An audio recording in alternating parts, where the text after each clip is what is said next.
What's up, everybody? Welcome to the Paul Hickey podcast. I have the pleasure of speaking with Will Acuff of Corner to Corner, an awesome nonprofit out of Nashville, Tennessee that's doing some amazing things with their entrepreneurship program. Proud to be a part of what Will Acuff and Corner to Corner are doing. Hope you enjoy the show today. Don't miss it.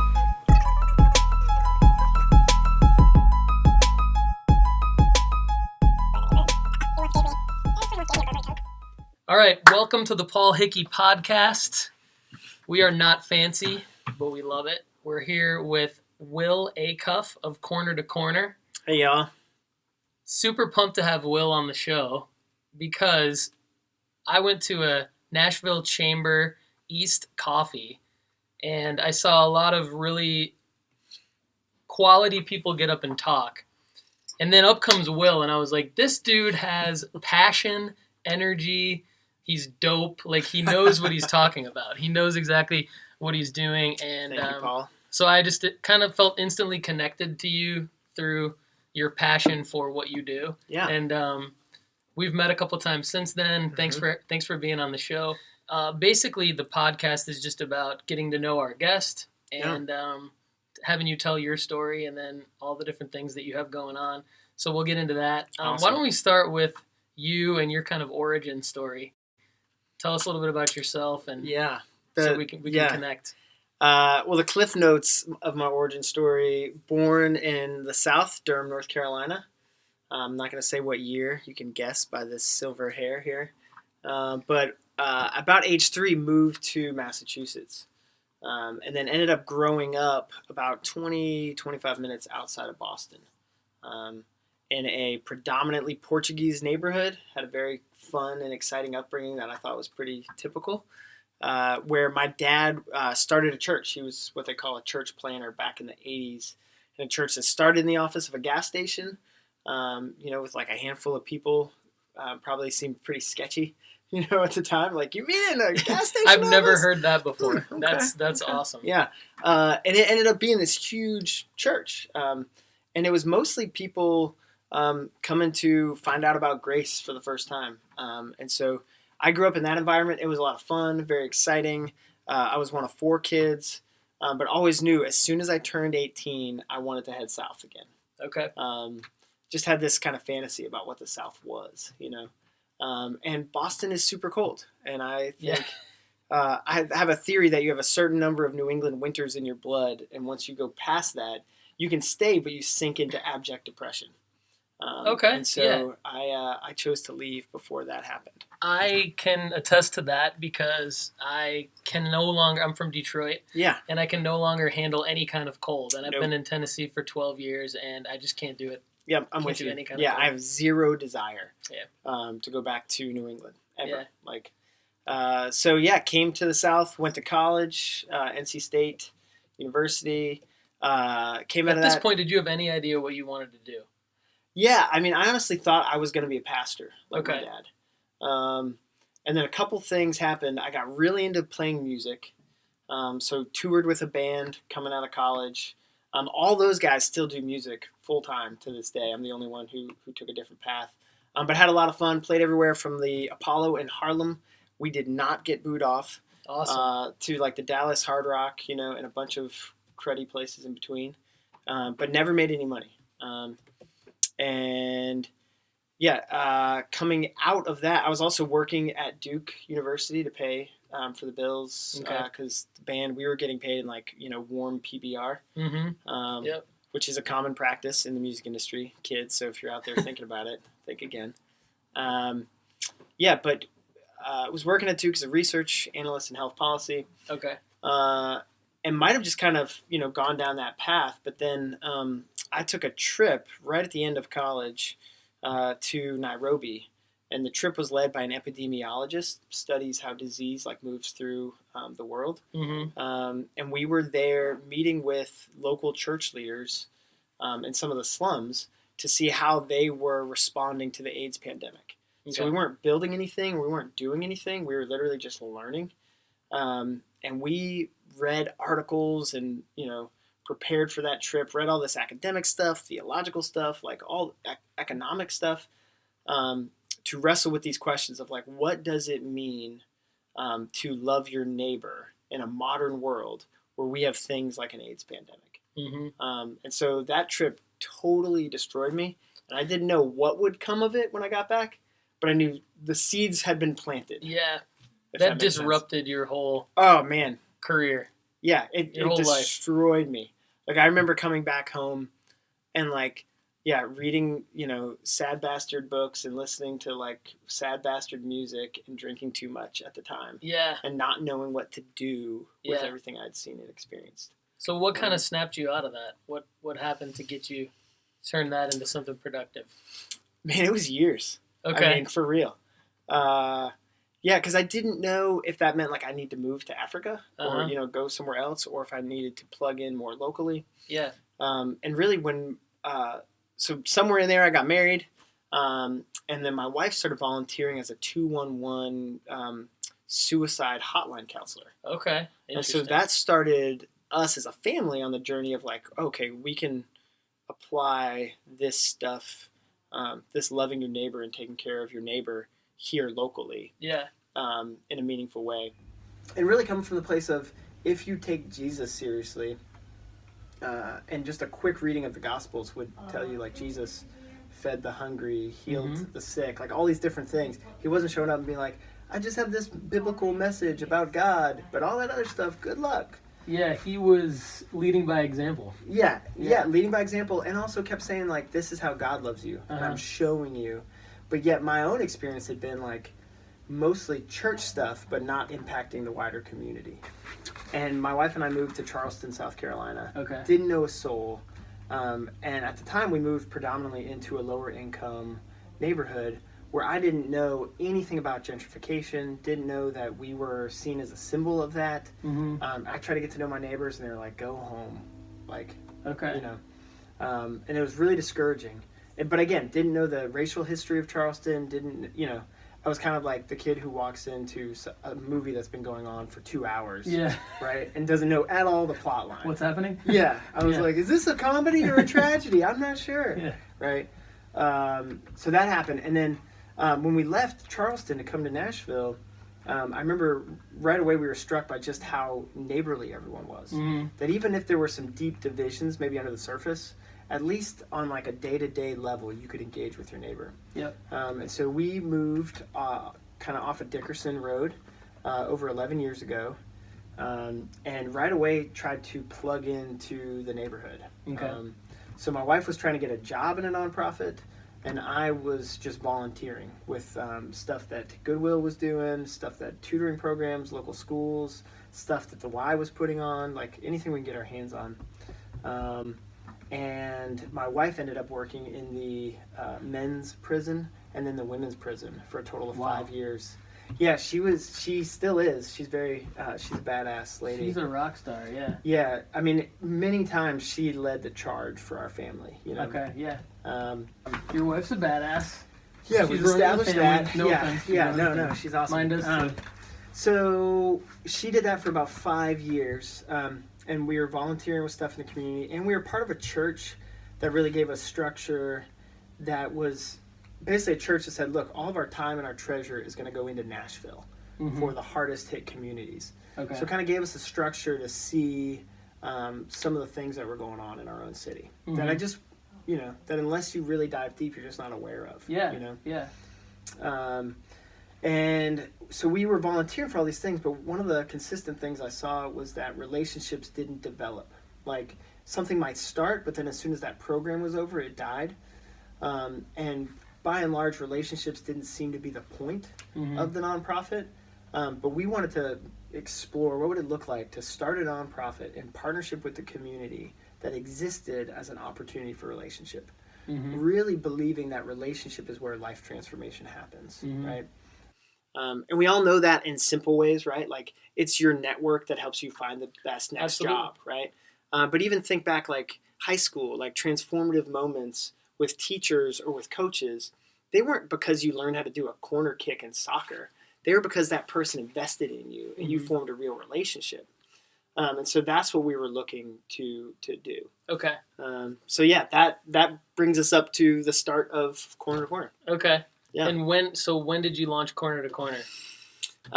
So in 2011, we went and met with the staff at a local rec center near us because we're a big fan of you don't need your own building.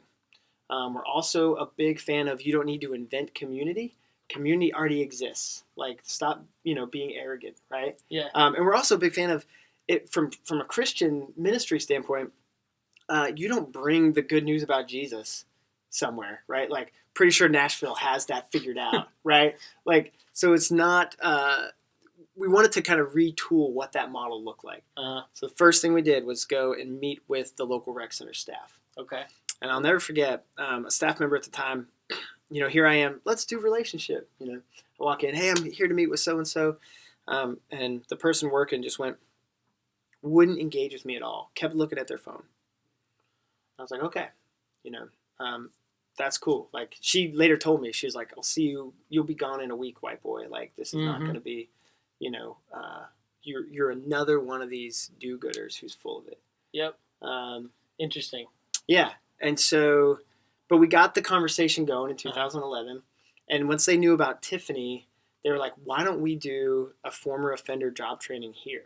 Because our neighborhood estimates are around 30%. Of our neighbors, specifically men, are either in prison or on probation or caught up in the system in some way. Okay. And so we started offering that in early 2012. And that went from week 1, 5, then 10, then 15, then 20. And it was just supposed to be a month. And then the staff was like, please keep coming back.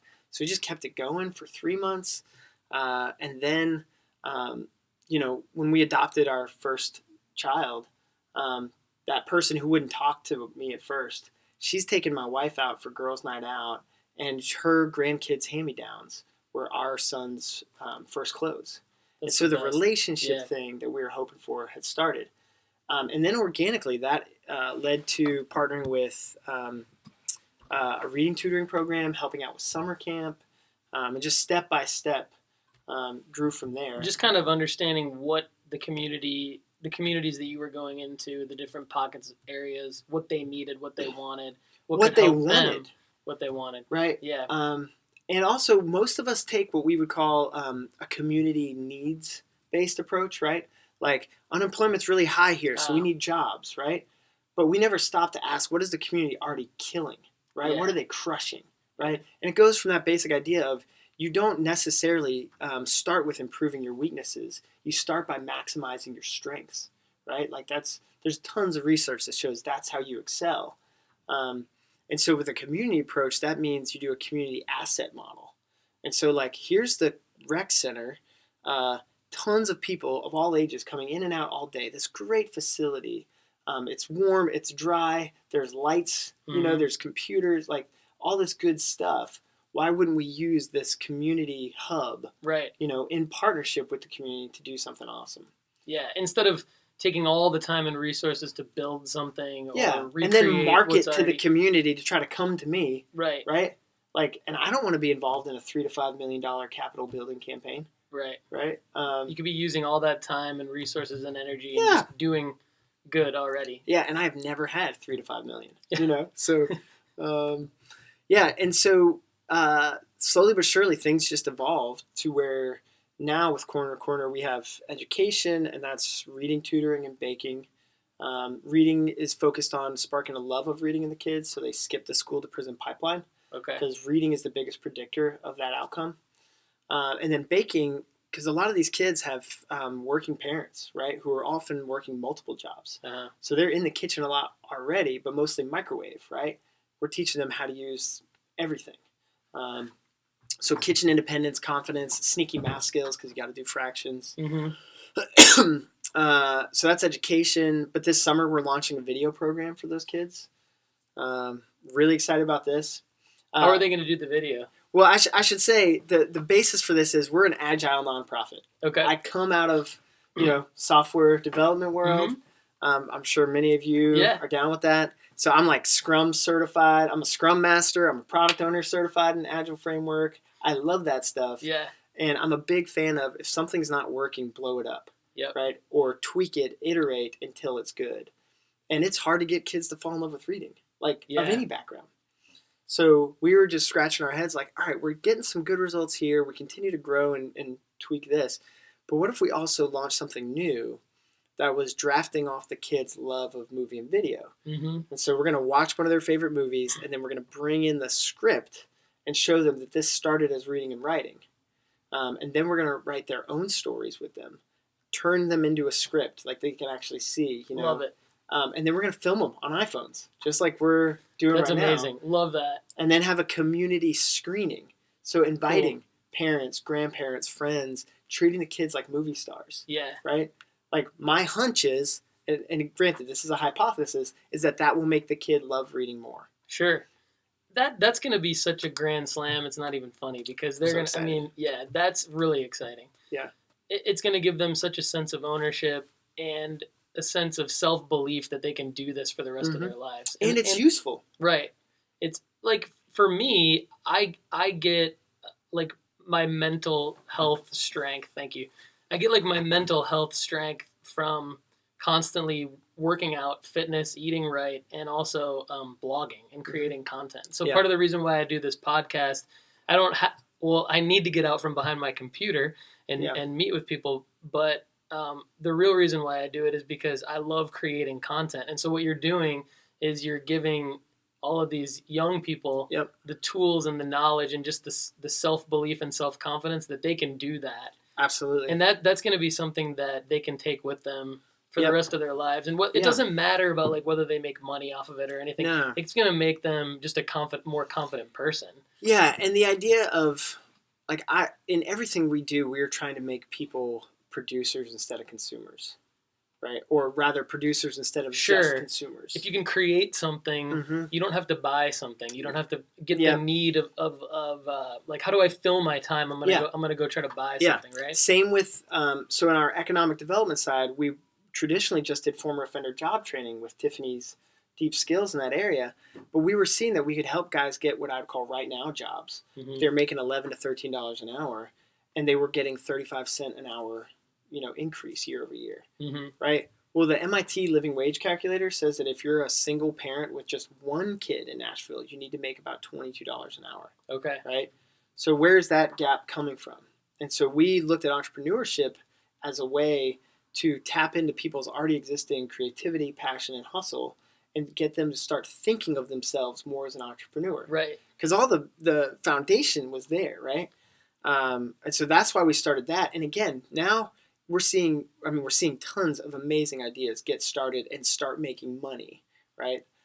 So we're excited about that. But we're also seeing that even the ones who haven't yet started their business are now approaching their day job like a manager and like an owner. Okay. And we're hearing feedback from employers like, this is bananas. Like, I love what I'm seeing.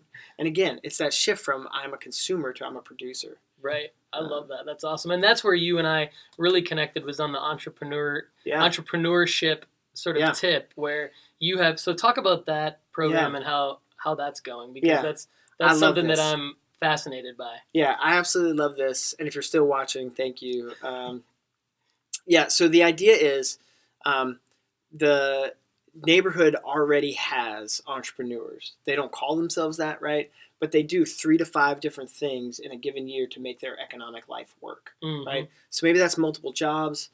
Maybe that is in the summer cutting a few yards. Maybe that's selling plates, right? Fish fry, like there's things going on, right? Yep. So the idea is simple. How do we take one of those things and then grow it by 20%, right? And with just some basic business knowledge, how to plan, start, and grow, right? That we think we can see that.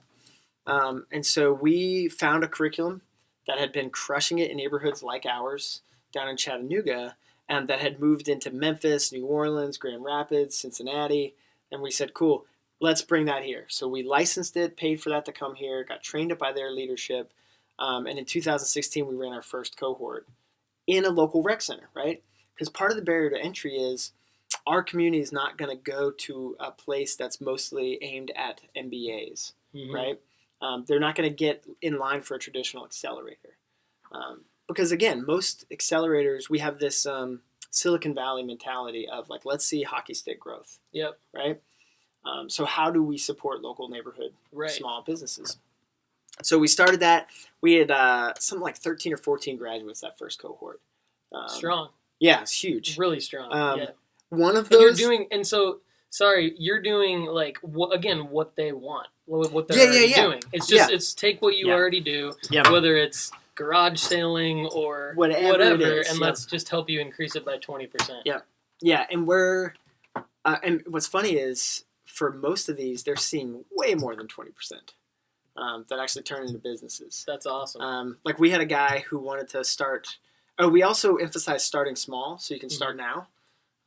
Yep. And so, like, if you were thinking restaurant, no, let's back that down to a catering outfit. Okay. Right? Let's see if we can get some financials down in a flow for how to do that well. And so we did that with one guy. It's amazing business. And last year he made something like over $25,000 That's in his side outstanding. hustle, which is over the SBA average. So Small Business Administration actually says if you have a side hustle, on average you'll make around $22,000 a year, which is amazing. That's great. Right? Yeah.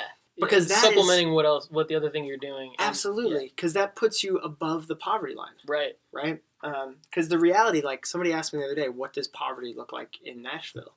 I think poverty looks like a single parent who gets a flat tire, and because of that flat tire and that toe, they lose one of their jobs that they can't make it to. Mm-hmm. They borrow and get enough rides cobbled together for a few days, but then they tap out of that network of support. Sure. Then they have to get a payday loan to pay for that tire, right? Mm-hmm. Now they're paying $120 on a $400 payday loan because they had to roll it together with the last one. Yeah. Right? That means they're one more flat tire away from eviction. Right? Like that's what poverty looks like. Yeah. So if suddenly you had an extra $1,000 or $1,500 a month, we're talking 4 new tires. Yeah. Down payment for your first home, maybe. We're talking a kid's college saving fund. And so, and national data shows, this is from the Kauffman Foundation, there's a potential 10,000 more small neighborhood entrepreneurs just in some of our minority communities here in the city. And if those 10,000 are making on average that $20K from the Small Business Administration, $200 million of annual economic impact.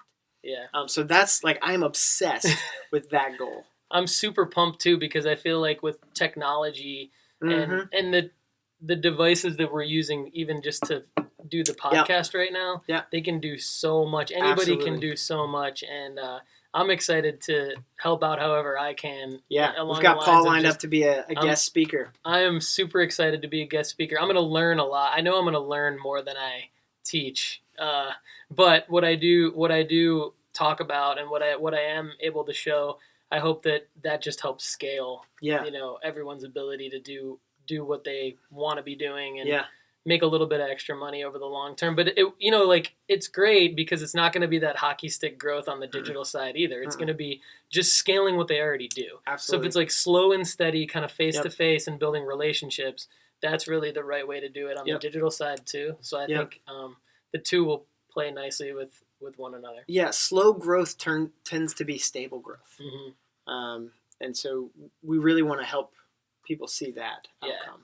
Yeah, because I think everybody in the world can fall victim to like the entrepreneur being cool now and needing to make $1 million, and it's like I don't think people realize that. To your point about the $20,000, like that's a lot of money for anybody to supplement anything that they're doing. Yep. And I think it's something like $300,000 a year puts you in like the top 1% in America. And so to look at it like this is a huge success to make $10,000, $15,000, $20,000 in a year on top of what I'm already doing. Yep. That's, I think, the mentality that everybody needs to have. And then again, that's confidence. Yep. And then once you have that confidence and that self-belief, then you really can take it as far as you want. Yeah, it changes all sorts of things. Yeah. That is so outstanding. Yeah. And this, again, with the Agile approach, we're seeing tremendous growth in this. So we started at one site, I did one cohort, and then we expanded into North Nashville where we are now at the Magruder Family Resource Center. Big shout out to those guys who donated this lovely corner office space. And we tested 2 cohorts simultaneously last year, and it went really well. So in total, we've launched close to 50 new entrepreneurs who've graduated. That's amazing. And this year, our goal is to do 60. And so we had a really ambitious. We're expanding into 3 sites, and we needed to get 45 people registered. And we had to close registration down a week early because we hit our goal. So what can people do to support this? Like, I mean, where does this go from here? You know? Yeah, great question. I mean, we need more people to get financially engaged as donors. We charge for the class because we think having skin in the game is important. Mm-hmm. But we charge $100, which is what it takes for the curriculum. Yeah, let's see what we got here. Yeah, this is the we use the Co-Starters curriculum. They're good buddies. But this curriculum, really nice, something tangible you get to take home and work with. We pay $100 for it, and then we in turn charge our students $100 that they have the whole 10 weeks of the program to pay for. But on average, it's costing us about $1,200 to take somebody through. So we need more financial supporters because another thing, I don't know if I said, we pay and train local leaders to lead the curriculum because we really think it's important that local leadership owns it. But yeah, it takes you through everything, knowing your customer, how to get started, getting the relationship right, distribution, building the model to scale. We get into financials, right? What do you need on day 1 of operating? What do you need as ongoing costs? Discovering your typical unit cost. We get into all this really good stuff. But yeah, we need more financial support from the community. Because our goal is ambitious. We want to see 60 entrepreneurs, which would be over $1 million of economic impact in the neighborhood. Awesome. So we want to see that happen. We also need guest speakers. Okay. This go round with folks like yourself, local community leaders. This is crazy. We have close to 50 volunteers making this happen in terms of guest speakers. Okay. Just in terms of guest speakers? Yeah. Okay. Which is huge because 3 different sites, right? Yeah. And some nights we have 2. I'm pumped. I'm already booked. Yeah. I knew there'd be. Well, this actually, I'm not trying to flatter you, but when you got up and spoke at the thing, I was like, I got to connect with them now, because your energy and your passion for it was like everyone's gonna want to be a guest speaker. Man, I appreciate that. And we've never had a guest speaker not want to come back. That's because awesome. What happens is, right? Most of us, if we're honest, y'all, we stick to our own kind of subculture, our own neighborhood, our own demographic, right? Yeah. It's almost like the water table, right? Like the water doesn't go to the level it goes to on has some method or purpose. Yeah. That's just kind of where it lands. And people are the same way, right? Yeah. And what happens in this class is you have people from different backgrounds, different worlds, different economic stories coming together to share their knowledge with people who are taking those first steps. And to see the relationship spark between the business, the guy who comes in who has successfully run, like one of our guest speakers, he is the owner of the largest solar panel farm in the Southeast. To see him cruise in and connect with a teen mom who wants to launch her own teen mom clothing store and employ other teen mothers. Yeah.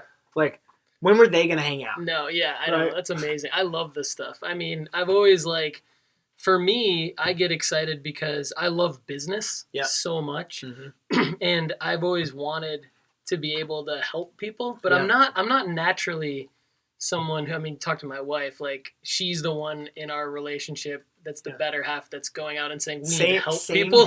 Same here.